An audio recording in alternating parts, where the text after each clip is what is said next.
Money has one purpose: to get you what you want.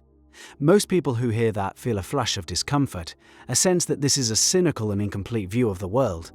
They are half right. For some, using money as raw power is the definition of success. For others, it's the start of a villain origin story. Both sides are playing a game of leverage.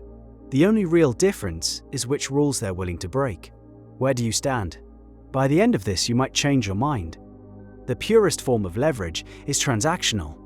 It views the world as a system of inputs and outputs. Your money is an input. The desired outcome is the output. The goal is to find the most efficient path between the two. This logic is cold, rational, and powers nearly every significant financial success story. If a factory can be built for 10% less in another country, the capital flows there. The decision is mathematical.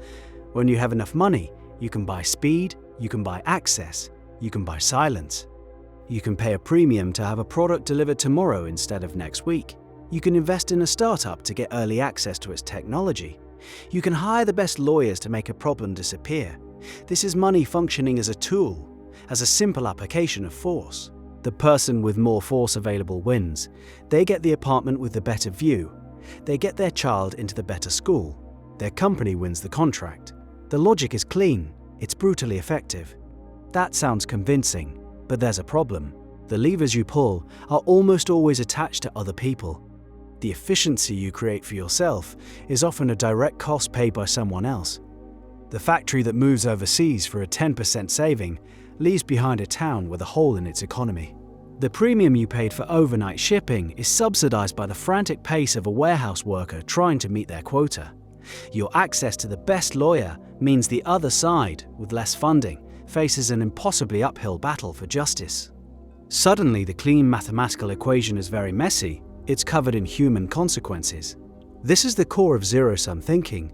For me to win more, you must lose more. A system built entirely on this principle generates enormous friction. It creates resentment. People who feel they are on the losing end of a rigged game will eventually try to break the game itself. A society that becomes too top-heavy with purely extractive leverage grows unstable. The history books are filled with examples. Fortunes built on pure transactional power are fortresses, and all fortresses live under permanent siege. And yet the other side has its own blind spot, a purely altruistic approach, one that refuses to engage with the mechanics of leverage, is often tragically ineffective. You see it in charities with massive overhead and minimal impact. They raise millions, but most of it is consumed by fundraising galas and administrative salaries. They feel good. They look good. The results are secondary. You see it in people who donate to the most emotionally compelling cause, a picture of a sad animal or a single dramatic story, while ignoring data that shows their money could save 10 times as many lives if directed elsewhere. The refusal to think in terms of cold hard leverage leads to wasted resources. It prioritizes the warm feeling of giving over the actual outcome of the gift. The world is full of well-intentioned people whose impact is a fraction of what it could be, because they are allergic to the idea of power. They want to do good, but they are unwilling to do the ruthless calculus required to do the most good. This forces a deeply uncomfortable question. Is it more moral to help 10 people in a way that makes you feel virtuous, or to help 100 people using a method that feels cold and calculating? The movement known as effective altruism lives inside this question. It attempts to apply the logic of leverage to doing good. It asks, where can a dollar, an hour, or a line of code have the maximum positive impact on the world? The answers are often counterintuitive. It might mean donating to deworming programs in Africa instead of a local soup kitchen, because the data shows every dollar goes exponentially further. It might mean a brilliant programmer should keep their high-paying job at a hedge fund and donate 50% of their income, rather than going to work for a non-profit. That feels wrong to many people. It feels mercenary, but the math is hard to argue with. This is the paradox. To achieve the most ethical outcome, you may have to adopt the mindset of a ruthless capitalist, optimizing for the highest possible return on investment. The target is just different. That sounds like a solution, but the logic can be taken to a dark place. Once you accept that the ends justify the means, who decides what ends are worthy? A hedge fund manager convinced they are saving the world by donating millions can still be part of a system that creates vast inequality. The very act of accumulating that much capital to give away might cause more harm than the donations can fix. The effective altruist and the ruthless tycoon are using the same operating system. They are both trying to maximize a specific output. The only difference is the variable they are solving for. One seeks profit, the other seeks lives saved or suffering reduced, as defined by their own models. But the mechanism of leverage is identical. It's about applying resources to a pressure point to achieve a disproportionate result. The danger is that the mindset of optimization can become its own justification, divorcing you from the human-level reality of your decisions. You start seeing people as statistics and problems as equations to be solved. You become very effective and very alone. So if pure transaction is unstable and pure altruism is inefficient, what's left? The most sophisticated players graduate from pulling levers to building the entire machine. They use capital to design systems where other people's self-interest, naturally and willingly, aligns with their own goals. This is positive sum leverage. Think of a founder who gives generous early-stage equity to their first 10 employees. This is a calculated act of leverage. By making them owners, she aligns their financial fate with the company's.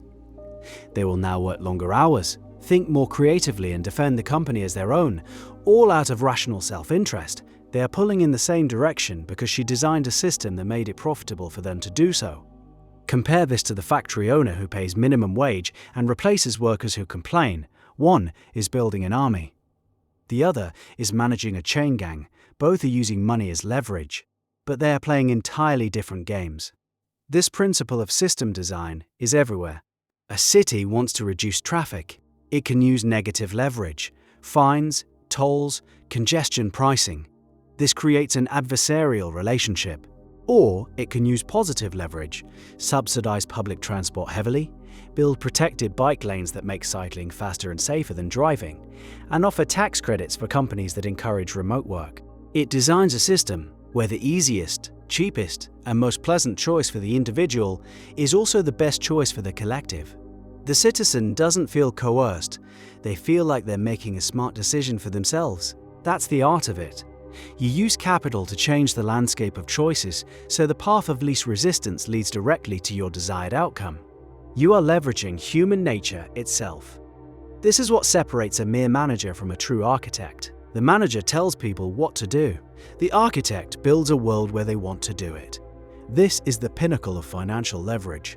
You create a platform, a standard, or a marketplace where value is created for others. And you get to take a small piece of every transaction.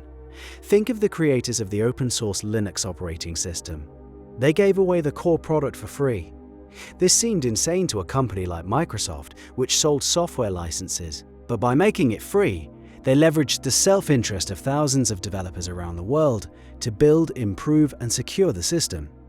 It became the backbone of the internet, running on the vast majority of servers. The founders didn't capture all the value, but they built an ecosystem where immense value was created.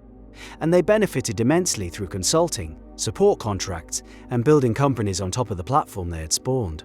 They didn't sell a product. They created a new economy and stood at its center. This is the difference between fighting for a bigger slice of the pie and baking a much, much larger pie for everyone, while making sure you own the bakery. But that brings us back to the central problem, now with a sharper edge. The line between a visionary architect and a benevolent dictator is terrifyingly thin. When you design the system, you are setting the rules of the game. You decide who gets rewarded, what behavior is encouraged, and how the value is distributed. A platform like YouTube or Uber uses this leverage masterfully. They create a system where individuals can pursue their own financial goals as drivers or creators, while building immense value for the platform owner. The system offers freedom and opportunity. It also concentrates immense power in the hands of the architect. They can change the algorithm. They can adjust the commission rates.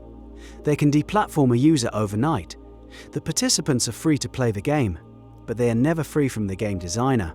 The system is designed to feel empowering, but the ultimate power remains centralized. So, the question is not simply how to use money. The question is, what kind of world are you trying to build with it? Are you designing a system to extract the most value for yourself, even if it leaves the landscape barren for everyone else? Or are you trying to create a self-sustaining ecosystem that generates value for many, with you as a key beneficiary? The sociopath and the saint can both use the language of system design. One builds a prison yard designed for perfect control, the other builds a national park designed for flourishing life. Both require planning, resources, and a deep understanding of leverage. Both are acts of creation. So what do you think? When you finally have enough capital to stop just playing the game and start designing it, where do you draw the line? How do you build a system that serves your ambition without turning everyone else into just another piece on your board? Where is the boundary between incentive and manipulation?